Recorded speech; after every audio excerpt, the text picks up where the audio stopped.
Bonjour et merci d'écouter ce nouveau podcast dans lequel j'ai envie de parler de l'un des fondamentaux de la pédagogie Montessori. C'est pas le plus connu du grand public, mais si c'est celui dont j'ai envie de parler, c'est parce que c'est selon moi le plus important. Quand on dit pédagogie Montessori, les gens maintenant répondent assez rapidement et assez facilement jeux éducatifs sensoriels, matériel de manipulation, développement de l'autonomie via un mobilier adapté, et tout ça, c'est très bien. Mais si je ne devais garder qu'un seul des préceptes de la pédagogie Montessori, alors pour le coup, on ne peut pas lui accoler de marketing, parce que c'est pas un truc qui peut être vendu, acheté ou fabriqué, c'est juste un truc qu'on fait. Et c'est celui-là que je garderai sans hésiter, c'est la notion de période sensible. Et c'est une notion qui est vraiment centrale dans toute la philosophie, même pas pédagogie, j'ai envie de dire philosophie Montessori. Et si cette notion est aussi fondamentale pour moi, c'est parce que je trouve qu'à elle seule, elle résout un paquet de questionnements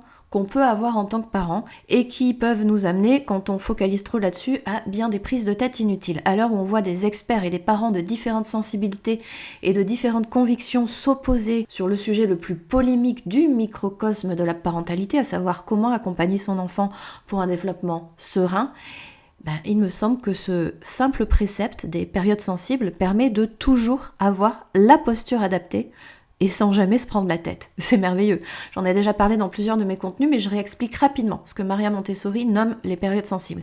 Elle considère que tout au fil de son développement et essentiellement durant les premiers mois et les premières années de sa vie, l'enfant va développer tour à tour des phases plus ou moins longues durant lesquelles il aura une appétence et une curiosité intense envers à chaque fois un domaine précis.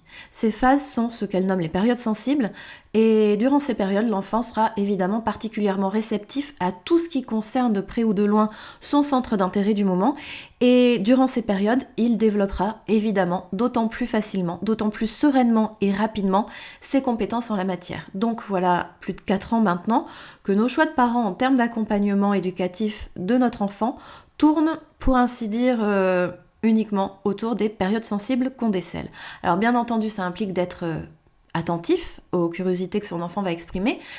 Maria Montessori explique que le premier rôle de l'éducateur, c'est d'être un observateur de l'enfant, justement, pour pouvoir déceler le bourgeonnement d'une telle période sensible. Et le seul aspect délicat dans cet exercice d'observation, mais c'est un piège assez fréquent je crois, c'est de réussir à conserver une posture aussi neutre que possible. C'est-à-dire que si on veut connaître les véritables curiosités de notre enfant, il ne faut pas parasiter le truc avec ce qui serait la projection de nos propres attentes. Par exemple, un enfant à qui on va présenter constamment des jeux de lettres et des livres avec des lettres et des vermicelles avec des lettres et que sais-je avec des lettres, sans qu'il en ait lui-même exprimé l'envie ou la curiosité, alors oui, il va jouer avec ses trucs, ses livres, son matériel, avec tout ce qu'on lui présente. Et il pourra même l'utiliser de manière exclusive et on va se dire, oh là là, mais il ne jure que par ça. Évidemment, si c'est ce qu'on lui donne, il ne jure que par ça, si on lui en présente pas d'autres.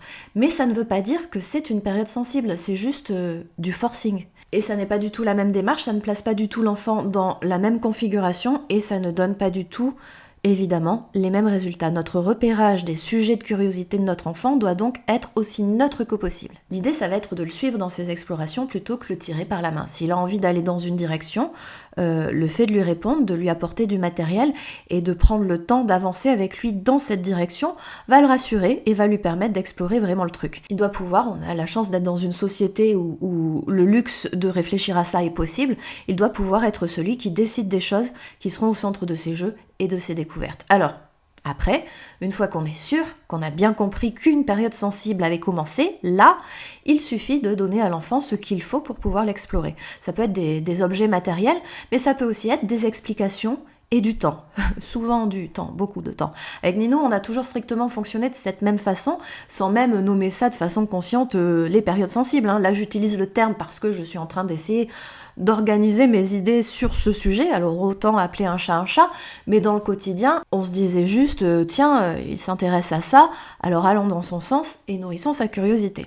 Et je pourrais parler pendant des heures des périodes sensibles successives que Nino a connues, celles qui sont arrivées un peu plus tôt que chez d'autres enfants, comme tout ce qui touche au langage ou comme sa passion pour l'espace, les planètes et le système solaire, mais aussi de celles qui sont arrivées plus tard, que une soi-disant moyenne, et qu'on n'a pas tenté de forcer pour autant. Ça, c'est le coloriage et l'écriture. Je pourrais aussi parler de sa lubie pour les mathématiques. Comme on dit avec mon homme, ce gamin, clairement, il voit la matrice.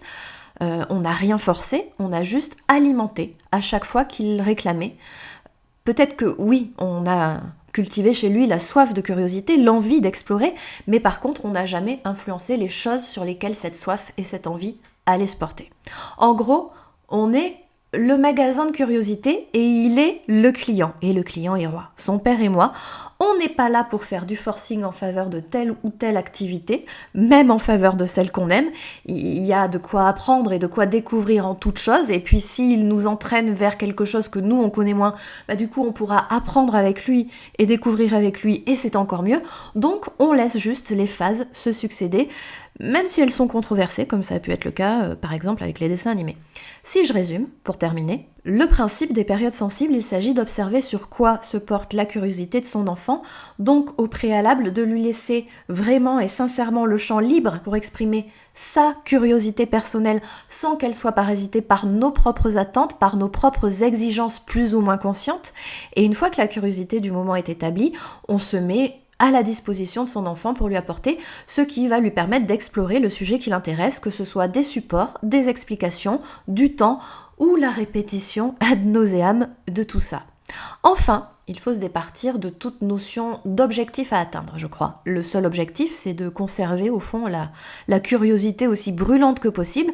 Donc quand l'enfant se désintéresse de ce qui hier encore le passionnait, on range les supports dans un coin, on remballe nos grandes explications et on se dit qu'on les ressortira dans quelques temps quand le sujet repointera le bout de son nez. Et en attendant, il suffit d'attendre le prochain, sans impatience, en jouant juste pour jouer, en parlant juste pour parler, en étant ensemble juste pour être ensemble, sans aucune visée, sans aucun objectif, sans aucune arrière-pensée pédagogique derrière, sans rien d'autre que le plaisir. C'est important aussi de faire les choses juste pour le plaisir de les faire, de ne pas avoir de plan, de ne pas avoir de finalité, de juste laisser couler, et peut-être faudrait-il d'ailleurs que je consacre un autre podcast à cette idée de jouer juste pour jouer ou de vivre juste pour vivre le moment sans chercher à l'intellectualiser, sans chercher à le théoriser. Mais pour l'heure, en ce qui concerne le sujet du jour, les périodes sensibles, je pense que c'est terminé. Je vous remercie d'avoir écouté. Si ça vous a plu, n'hésitez pas à liker, à partager sur vos réseaux sociaux et à vous abonner à la chaîne. On se retrouve très bientôt pour plein de nouveaux contenus. Et en attendant, soyez sages.